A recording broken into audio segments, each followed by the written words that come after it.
Autoline Daily is brought to you by Bridgestone, passion for excellence.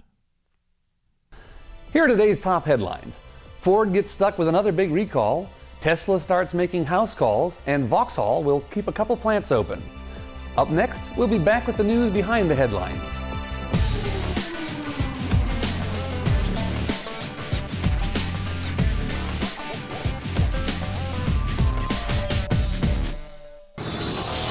This is Autoline Daily for Wednesday, October 14th, 2009. I'm Frank Marcus, Technical Director at Motor Trend Magazine, filling in for my friend John McElroy. Anyway, here's the news. Most of 2009 has been a good year for Ford. That was until yesterday when the company announced a recall of 4.5 million vehicles. WardsAuto.com reports that the culprit is a cruise control switch that the National Highway Traffic Safety Administration discovered during an 18-month investigation that potentially can catch fire even when parked. The recall affects some 7 Ford vehicle models, plus a motorhome produced over a decade starting in 1993. Meanwhile, General Motors, who's spent much of this year delivering bad news to many here in Michigan, finally has a little good news to share on the investment front. Autoblog tells us that the company is going to spend $230 million on facilities that'll support both the new Chevy Cruze compact car and the can't wait till it gets here Chevrolet Volt. The factories are in Flint, with most of the investment going to revamp an engine plant to produce the 1.4-liter Family Zero engines that'll be used in the two vehicles. Tesla announced it will offer its customers house calls for maintenance work. The technicians, known as the Tesla Mobile Service Rangers, will visit the home or office to perform annual checkups or diagnose and fix any other problems. The service costs $1 per round-trip mile from the nearest Tesla service center, with a minimum charge of $100. The company plans to have at least 20 service and sales locations around the country within the next 2 years. And it eventually plans to offer this service anywhere in the world Teslas are sold. Last week, we reported that Magna's attempt to acquire Opel was running into roadblocks because Britain was afraid of job losses at Vauxhall plants. According to the AFP, that won't happen for now. Vauxhall announced that the 2 plants in England will remain open until at least 2013. Employees agreed to a 2-year pay freeze and other concessions. Magna is still seeking loan money from the British government in order to keep the operations in the country. You may love it or you may hate it, but Porsche's controversial new sedan, the Panamera, is off to a strong start. Wards reports that the company is already a quarter of the way to meeting its sales goal of 20,000 units for the first year, and the car isn't even out yet. It launches in the U.S. on October 17th. Porsche has 5,000 firm pre-orders in the bank, with 1,000 of those coming from America.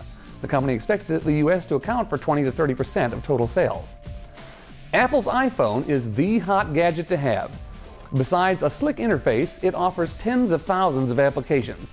Adding another one to the list, Viper Car Alarms now offers some hardware and an app that can allow you to remotely start your car. Available for $299 if you already have one of their systems, or $499 if you need everything, the setup allows you to lock and unlock the doors, pop the trunk, and of course, start the engine all from your phone. It's pretty cool. Coming up next, a look at Volkswagen's new TwinDrive EV. We'll be back right after this.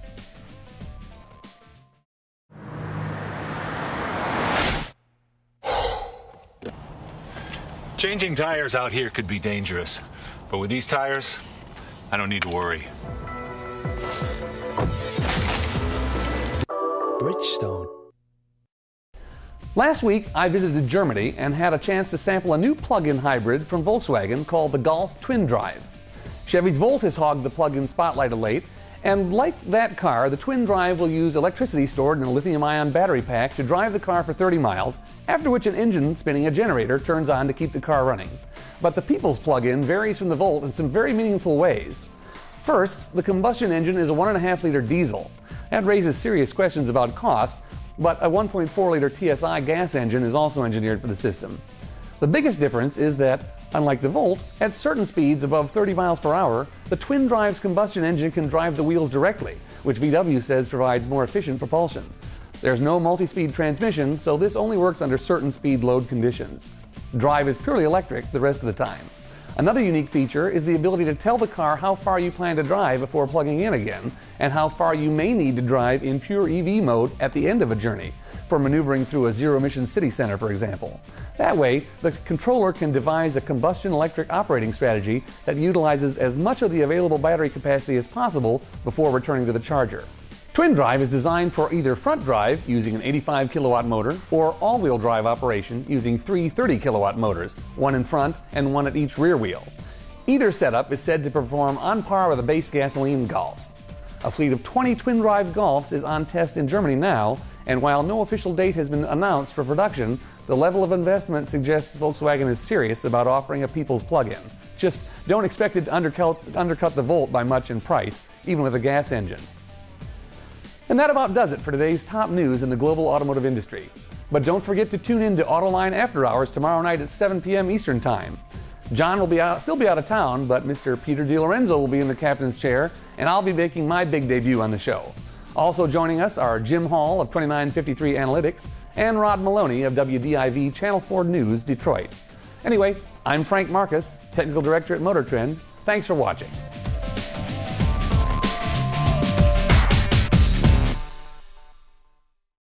If you like the up-to-the-minute auto news and analysis you get from Autoline Daily, tell the world by voting for us as Best Business Podcast in the 2009 Podcast Awards.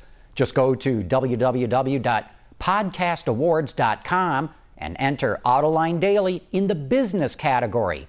When it asks for a URL, type in AutolineDaily.com.